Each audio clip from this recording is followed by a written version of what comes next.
ഈ വണ്ടി എടുത്തതിന് ശേഷമുള്ള ആദ്യത്തെ ട്രിപ്പാണ് കേട്ടോ ഇത്. വേറെ എങ്ങോട്ടല്ല, പഴനിക്കാണ്. പണ്ടൊക്കെ കൊല്ലത്തിലൊന്നും പോയിക്കൊണ്ടിരുന്നെടുത്ത് ഇപ്പം നമ്മൾ 2 മാസം കൂടുമ്പോൾ പഴനിക്ക് പോകും. പഴനി എന്ന് പറയുമ്പോൾ ഭയങ്കര ഒരു ഹരമാണ് എനിക്കും ചിന്നനും മാത്രമല്ല അച്ചായിക്ക് ഉൾപ്പെടെ ഭയങ്കര ഒരു വികാരമാണ്. പഴനി എന്ന് കേൾക്കുമ്പോഴേ ഞങ്ങളിങ്ങനെ മെൽറ്റാണ്. കാരണം ഒന്ന് പോയിട്ട് വന്ന രാത്രിയാണെന്നുണ്ടെങ്കിൽ നമ്മൾ ചോദിക്കും ഇനി എന്നാ പഴനിക്ക് പോകണേ. ആ ഒരു സിറ്റുവേഷനാണ് ഞങ്ങൾക്ക്. ഇങ്ങനെ പോയാൽ മിക്കവാറും ഞങ്ങൾ പഴനിയിൽ 10 സെൻറ്റ് സ്ഥലം വാങ്ങി പെരവയ്ക്കും എന്നാണ് തോന്നുന്നത് കേട്ടോ. വേറെ ഒന്നുമല്ല, കാരണം അത്ര ഇഷ്ടമാണ് പഴനിക്ക് പോകുന്നത്. അപ്പോൾ ഇപ്രാവശ്യം ഇറങ്ങിയപ്പോഴത്തേക്കും കുറച്ചങ്ങ് താമസിച്ചു. വേറെ ഒന്നുമല്ല, കണ്ണനൊക്കെ ജോലി ഉണ്ടായിരുന്നു. അപ്പോൾ അവരെ ഒരു ഉച്ചയാകുമ്പോൾ കയറ്റാം എന്നുള്ള പ്ലാനിങ്ങിലൊക്കെ ആയിരുന്നു. പക്ഷേ ഫ്ലോപ്പായി പോയി. എങ്ങനെയാണെന്ന് വെച്ചിട്ടുണ്ടെങ്കിൽ അമ്മ നമുക്ക് അപ്പം ഉണ്ടാക്കി കൊണ്ടുവരാമെന്ന് പറഞ്ഞിട്ടുണ്ടായിരുന്നു. അപ്പം ഉണ്ടാക്കിക്കൊണ്ടുവരാമെന്ന് പറഞ്ഞിട്ടുണ്ടെങ്കിൽ കിണ്ണത്തപ്പമായിരുന്നു. അപ്പോൾ നല്ല നെയ്യിലും അണ്ടിപ്പരിപ്പായിരുന്നു, ഉണക്കമുന്തിരിയൊക്കെ ഇട്ടിട്ട് ഇങ്ങനെ വറുത്തുണ്ടാക്കിയ കിണ്ണത്തപ്പയില്ലേ, അതായിരുന്നു.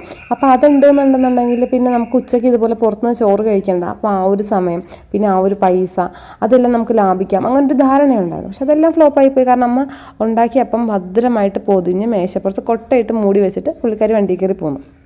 അതുകൊണ്ട് പിന്നെ അത് കഴിക്കേണ്ടി വന്നില്ല. അതിന് പകരം നമ്മൾ പൈസയും മുടക്കി ഉച്ചയ്ക്ക് ലഞ്ച് പുറത്തുനിന്ന് കഴിക്കേണ്ടി വന്നു.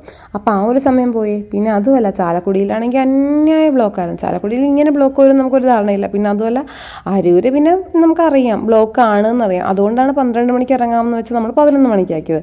ഇതൊക്കെ കഴിഞ്ഞിട്ട് പോലും നമ്മൾ എറണാകുളം വിടുന്ന സമയത്ത്, എറണാകുളം കഴിയുമ്പോഴത്തേക്കും നമ്മുടെ ഫോണിൽ സമയം 2:45.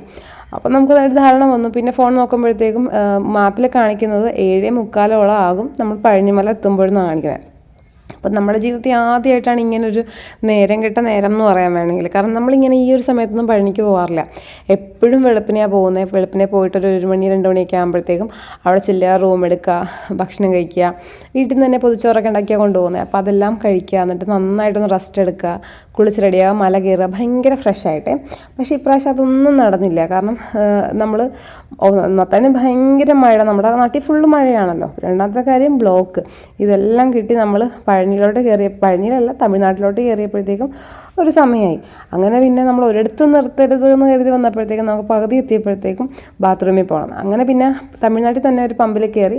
ഭാഗ്യത്തിന് അവിടെ കോഫി ഷോപ്പൊന്നും ഉണ്ടായിരുന്നില്ല കേട്ടോ. അതും കൂടി ഉണ്ടായിരുന്നെങ്കിൽ അവിടെ നിന്ന് ചായയും കൂടി കുടിക്കുമ്പോഴത്തേക്കും ആ ഒരു 1.5 മണിക്കൂറും കൂടി പോയാനെ. പിന്നെ അവിടെ കുറച്ച് സമയം കളഞ്ഞു. അതിനുശേഷം പിന്നെയും നമ്മൾ ട്രിപ്പ് അങ്ങ് സ്റ്റാർട്ട് ചെയ്തു. ശരിക്കും പറഞ്ഞാൽ നമുക്ക് ഇച്ചിരി നേരത്തെ ചെന്ന് പഴനിമല ഡയറക്റ്റ് കയറാൻ വേണ്ടിയാണ് ഞാൻ ഈ ചരിത്ര നാടകത്തിലെ ഡ്രസ്സെല്ലാം ഇട്ട് വന്നത്. അതൊക്കെ അങ്ങ് കട്ട ഫ്ലോപ്പായി. കാരണം വന്നിട്ട് നേരെ റൂം എടുത്ത് അവിടെ കയറി കിടന്ന് ഉറങ്ങേണ്ടി വരുന്ന സിറ്റുവേഷനായിരുന്നു.